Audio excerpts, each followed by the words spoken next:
19차시 설명하도록 하겠습니다. 첫 번째 영상입니다. 자, 오늘은 이제 춘추 전국시대를 끝내고 이 550년간의 길었던 춘추 전국시대를 최초로 통일한 중국의 최초의 통일왕조죠. 진나라에 대해서 한번 알아보도록 하겠습니다. 여러분이 진나라 하면 모든 사람들이 아는 그 사람이 있어요. 진시황제를 아시죠? 자, 오늘은 진시황제가 제일 중요한 수업 주제가 되도록 하겠습니다. 선생님이 춘추 전국시대, 그러니까 한마디로 땅 따먹기 전쟁하는 시대라고 그랬죠. 강한 나라가 약한 나라를 정복해서 차지하고 영토 확장하고, 근데 이렇게 춘추 전국시대의 마지막, 전국시대의 마지막에는 7개의 나라가 남아 있었어요. 그런데 우리 교과서 34페이지 잠깐 볼까요? 자, 교과서 34페이지에 보면 여러분 이 진시황제가 나온 나라가 여기 진나라거든요. 여러분 여기 뭐지 이 진나라인데 여러분 이 진나라가 가장 사실 외진 곳에 있잖아요. 안쪽에. 그런데 이 가장 이렇게 땅도 척박하고 외지고 이런 나라가 결국에는 전체를 통일하게 됩니다. 그래서 7개의 칠흥 중에 이 진나라가 통일하게 된다는 거. 근데 그 통일의 배경은 사실 진시황제라는 어마어마한 카리스마를 가진 지도자가 있었겠죠.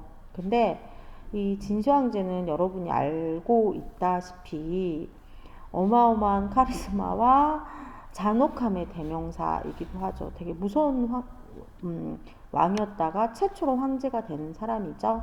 이 진시황제가 그러면 이 7개의 나라 중에 가장 변방에 있었거든요. 위치상 가장 안 좋은 위치에 있었어요. 안 좋은 위치에 있던 이 진나라가 도대체 왜 가장 이 나라 중에 가장 부유하고 군대가 강한 나라가 됐느냐? 법가 사상을 채택했기 때문에 그래요. 법가 사상. 근데 우리가 지난 시간에 춘추 전국시대의 제자백가 사상 얘기했었죠? 자, 그 제자백가 사상 중에 법가는 잘한 것은 어마어마한 상을 내리고 잘못한 거는 강하게 처벌한다. 이때 당시에 가장 대표적인 처벌 방식이 요형이라고 그러죠. 허리를 잘라가지고 사람을 죽이는 그런 사형 방법을 주로 사용했다고 해요. 자, 어마무시하죠. 자, 학습지 다시 가보도록 하겠습니다. 자, 그래서 이 진나라의 통일 배경은 진나라뿐만 아니라 모든 나라가 전국시대 모든 나라가 부국강병을 추구했다 그랬죠. 그래서 그 나라가 제일 부유해야지만 많은 사람들이 모여들어서 군대가 강해지면서 이렇게 정복 전쟁에서 이겼겠죠. 그래서 근데 최후의 승자가 가장 서쪽 변방에 있던 진나라가 됐다는 거. 그래서 사람들이 엄격한 법을 지켜냈다. 이건 법가 사상이라 그랬죠. 선생님이 그래서 유교도 중요하지만 법가가 중요한 이유는 이 법가를 바탕으로 진나라가 통일이 이루었기 때문에 라고 했죠. 그러니까 이게 이 강력한 법을 있잖아요. 우리 여러분이 어떤 선생님은 선생님처럼 항상 웃어주는 선생님이 있고 어떤 선생님은 너무 카리스마가 넘쳐서 근처에만 가도 되게 무서운 선생님이 있어서 그 선생님 말을 되게 잘 따르는 경우가 많잖아요. 근데 초반에는 교실 분위기라든지 애들이 정돈된 분위기, 약간 법가적인 선생님이 약간 반 통제가 잘 돼요. 근데 이렇게 계속 항상 웃고 유하고 이러면 애들이 약간 풀어지는 반이 된다고 하기도 하죠. 그런데 항상 아이들을 결과적으로는 법가보다는 유교가 동양을 아주 오랫동안 통치하는 이념이 되죠. 결과적으로는 그러니까 단기에는 법가가 되게 효과적인 거예요. 나라를 통치하기에. 그래서 이 법가를 채택했던 진나라가 통일한 거죠. 단기적으로는 법가가 가장 그 국가의 체계를 만드는데 강하게 만드는데 유리했던 사상이었던 거예요. 그러면서 이렇게 강력하게 무슨 법을 만들었고 지키지 않으면 무조건 사형에 처하고, 그러니까 뭐 이렇게 군역을 하러 언제까지 도착을 해야지 되는 거예요. 만약에 군역을 이렇게 명했는데 어떤 마을에서 어떠한 이유가 있어서 하루라도 늦게 가면 이렇게 허리를 잘라서 죽여버린다. 그럼 모든 나라 사람들이 자기가 사형에 처할까봐 제때 최대한 빨리 제때 도착하려고 노력을 하겠죠. 그러면서 왕권이 되게 강화가 됩니다. 그러니까 무서워서 왕의 말을 잘 들게 되겠죠. 그래서 진나라가 일곱 나라 중에 가장 강해졌던 거예요. 그래서 경제력도 풍부해졌고 군사력도 성장하고 중국의 패권을 다투는 강대국으로 성장했다. 근데 일설에 의하면 여불이라는 사람이 진시황제의 친부가 누구냐에 대해서 되게 설왕설래해요. 야사도 되게 많고 진시황제 어머니와 그 연인 관계였던 그 야사도 많고 한데 뭐 일설에 의하면 대상인이었던 돈이 엄청 많이 벌었던 대상이었던 여부리의 자식이라는 설도 있어요. 진시황제가.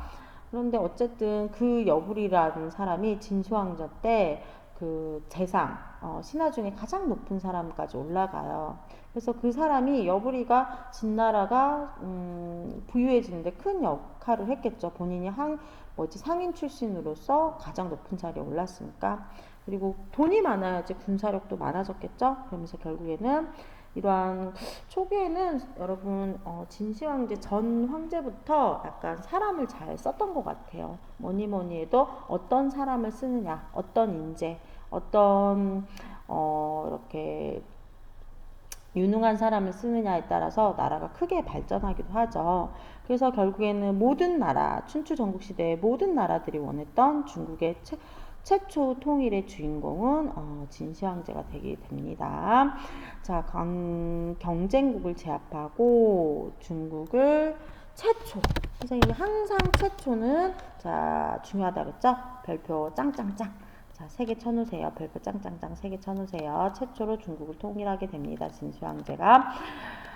그런데 이 진시황제, 여러분 황제라는 칭호를 맨 처음 썼기 때문에 진시황제라고 하는데, 이 황제라는 칭호는 어떤 칭호냐면 중국 전설 속에 위대한 통치자가 있어요. 위대한 통치자가 있는데 전설상의 임금인 사망과 오제에서 한자씩 해서 황제라는 칭호를 사용했고, 그래서 이제는 그 춘추 전국시대 때 모든 나라 제후국이 스스로 왕을 칭했잖아요. 나는 기존의 제후국의 왕과 다른 사람이야.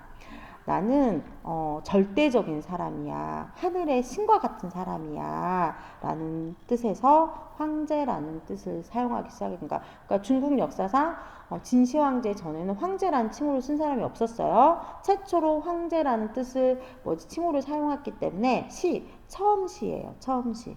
최초의 황제다라고 해서 진시황제라고 하죠.